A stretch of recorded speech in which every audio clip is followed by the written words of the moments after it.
Welcome to the Tech Blog Writer Podcast, your guide to future tech trends and innovation in a language you understand. Now, over to your host, Neil Hughes.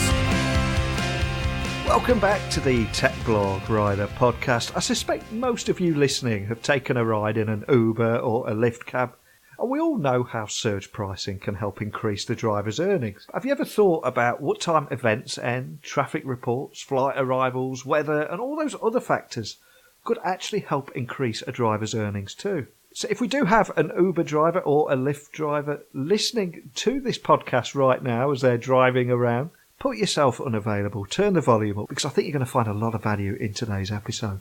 Because Pittsburgh-based Gridwise is an app that Uber, Veer and Lyft drivers are all using to get live updates on essential things that are happening around their city. Gridwise is currently in 4 US major cities, but they're getting ready for a rapid expansion across the whole of the US.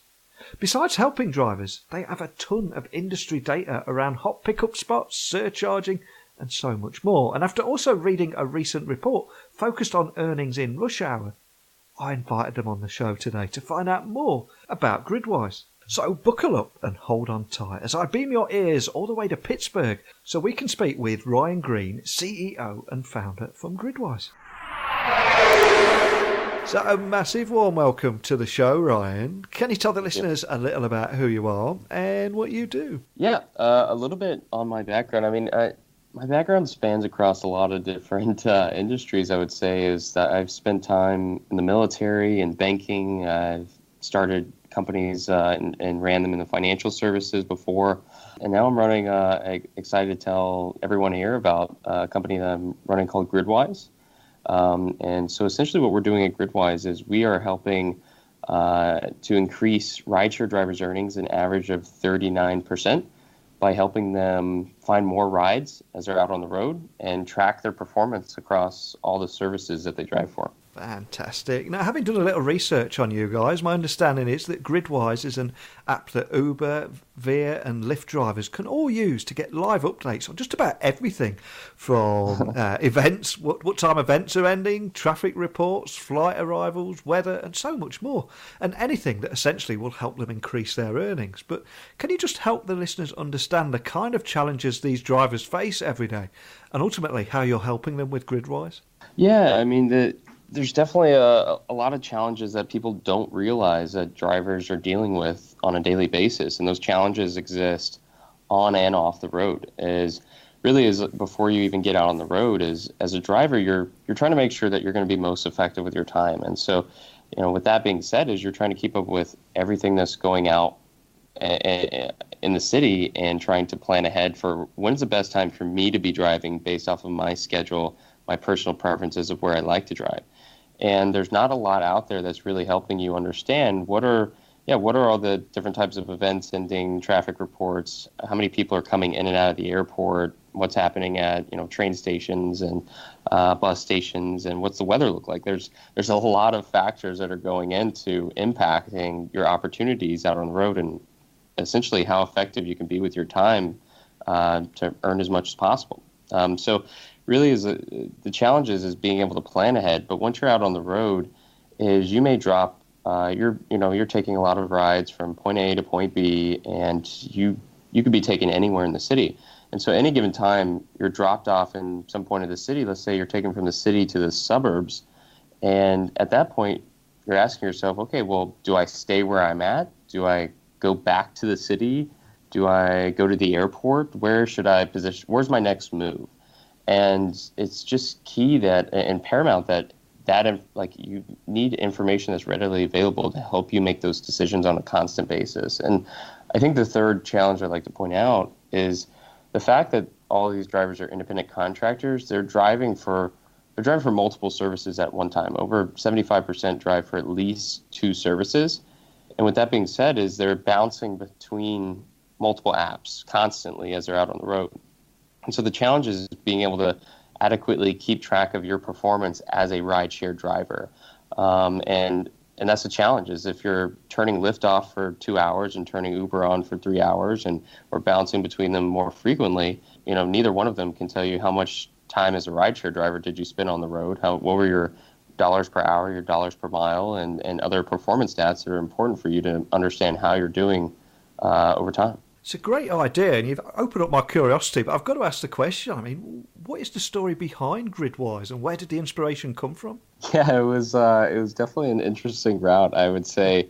I'd mentioned I was in the military at some point in time, and during the military, I surprisingly had, I was working on some side projects, and I had some downtime where kind of this early adopter of technologies, and this new concept came to my city called Uber. And I was using it frequently as a rider, and I was like, wow, this model is quite interesting. And I just signed up to be a driver. And I started driving, and I realized those pains and challenges firsthand as a driver myself. And that carried forward with, that perspective of driving myself carried forward as I, moved into a different industry of work. And I was also taking, Ubers and Lyfts at that time and other rideshare services, and started to see a lot of common challenges or feedback from drivers who I was riding with, and that related to some of the challenges I was dealing with as a driver myself. And really at that point I was like, wow, it wasn't just me that was dealing with this. It wasn't me who was just trying to plan ahead and figure out how to be most effective with my time on the road, but many drivers are dealing with this. And from there it just that's kind of where the idea or the light bulb just really lit up, and kind of took it from there, and now I'm where we are now with Gridwise. So it's been a long ride. It's a great story, though. I love that, how you came across these problems. And like most of us, we just put up with it or complain about it over a beer on a Friday night. But you've done something about it. I mean, but how has it been received by the ride-sharing community of drivers out there? I would say positively well. The sentiment's been great. And, I think we could confidently at this point in time say that drivers love Gridwise. It's in every city that we're active in. Is you see in the Facebook groups that are operating in those cities where drivers are constantly sharing information, screenshots from Gridwise, and we've kind of become this, embedded into their workflow, and it's to the point where in the cities we're operating, it's like, if you want to be an effective driver, then you should have Gridwise on your phone. And so I would say, like, we have hundreds or thousands of drivers who've reached out to us and provided us feedback in how we've helped them save more time, or how we've increased their earnings, a couple $100s a week since they started using it. And there's a lot of different ways that we've seen that we've been helping them. But at the end of the day, I think it comes down to helping them be more effective as a driver. And so to answer your question, it's been fairly positive. So if we do have an Uber or a Lyft driver listening to us now, we're actually waiting outside of an airport where the user's waiting at the completely wrong entrance, which I might have been guilty of doing once or twice myself. But how does it work, and how much is Gridwise going to cost them as a driver? Yeah, in terms of how it works, I mean, a driver goes into the iOS, Apple's iTunes store, or the Play Store on Android, and they type in Gridwise, they can find it and download it from there. And once they download it, you just go through, you create an account, and right after that, you have access to all this information of what's happening in the city in real time. You'll start receiving alerts on when events are letting out, or when it's going to rain in the next 20 minutes, and we give you the ability to track your mileage or your performance across each service you're driving for. And when you download it, it's free. Gridwise is free of charge for all drivers, and we do have more premium like features that we'll be allowing drivers to opt into in the near future. But as of now, this app is free of charge for drivers. Fantastic. My favourite price too. It's everyone's favourite price. Yeah. Can you tell me more about your recent rideshare earnings report, which I recently read about as well, which I think was entitled Are Rideshare Drivers Earning More During Rush Hour? Can you tell me a little bit more about that? Yeah. In terms of the recent report, we've been writing a lot of, I would say, data-centric reports this year, and tried to focus on, drivers are tracking a lot of different types of information through our platform, and We want to repurpose that for the benefit of drivers to help them understand, like, hey, what's working in the market, how is driving at one time versus another beneficial for you, rather than just going off of your assumptions. And so we try to bring some perspective from a data perspective into how they can be more effective on the road. And so this report focuses, really, it's focused on rush hour, just as the title says there, is just understanding how drivers are performing during rush hour versus the times outside of rush hour. And so when we look at the rush hour time, we're kind of doing a breakdown of earnings, speed, and how many TNCs or rideshare companies that you're driving for as a whole. And from there is it's really kind of providing a breakdown of, like, rush hour we look at as kind of this 4 p.m. to 7 p.m. local time, and analyzing just how drivers are doing during those time periods versus other times. And were there any big takeaways from the report that particularly surprised you?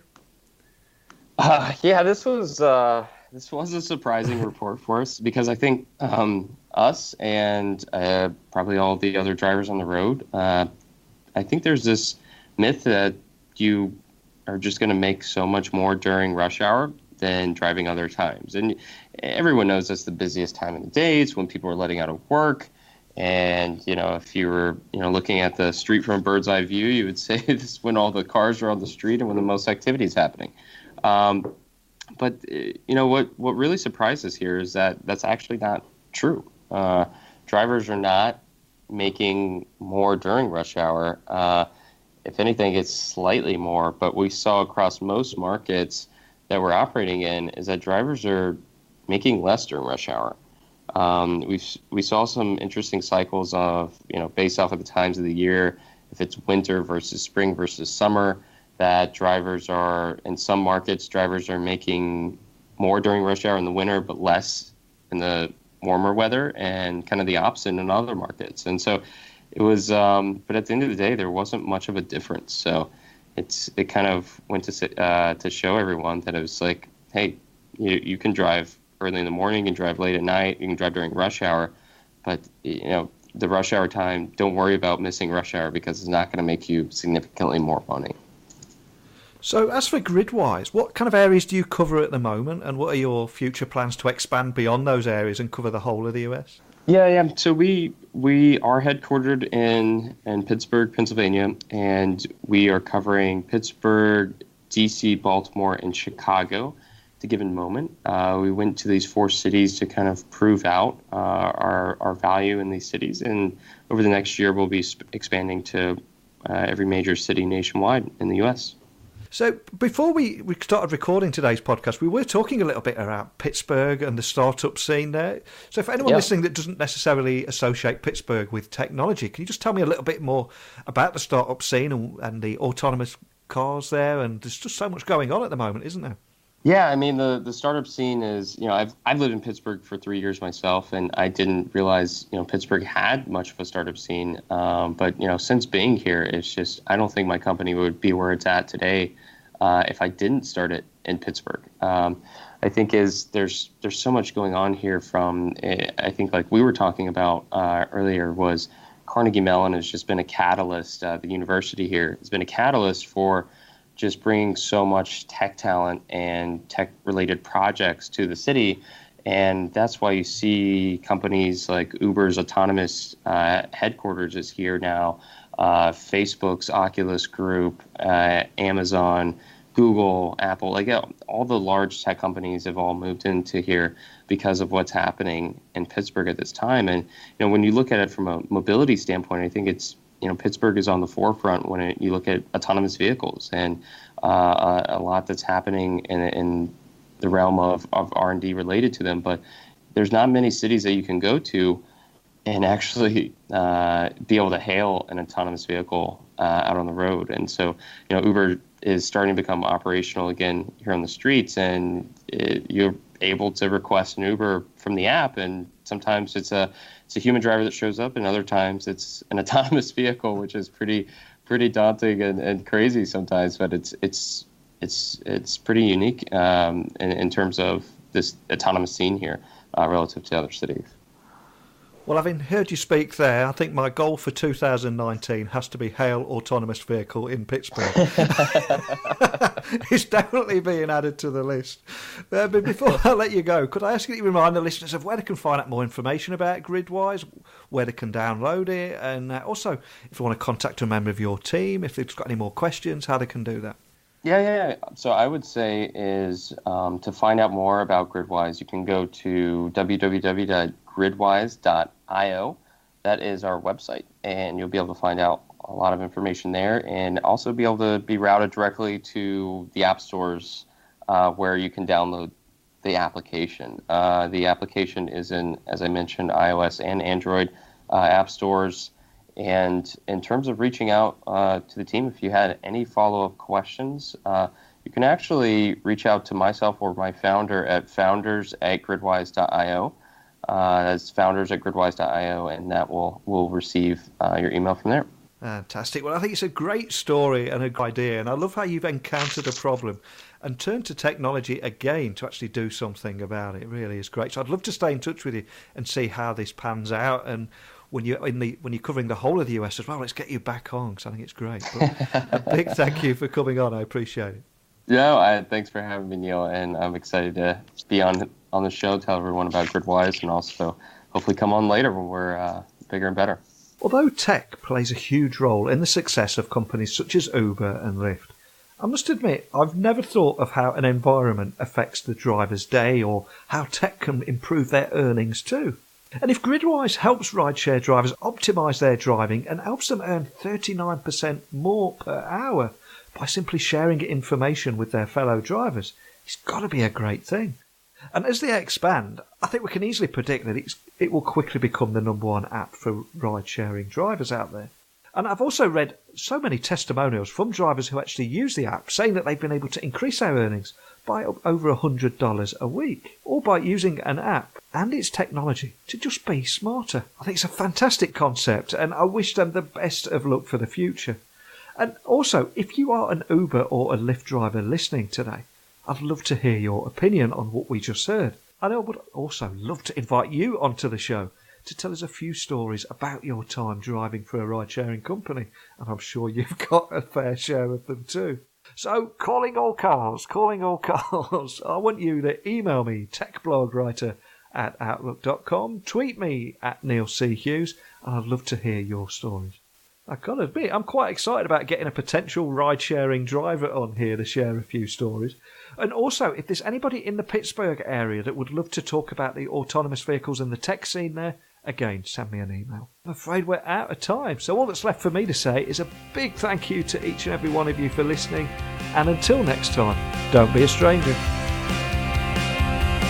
Thanks for listening to the Tech Blog Writer Podcast. Until next time, remember, technology is best when it brings people together.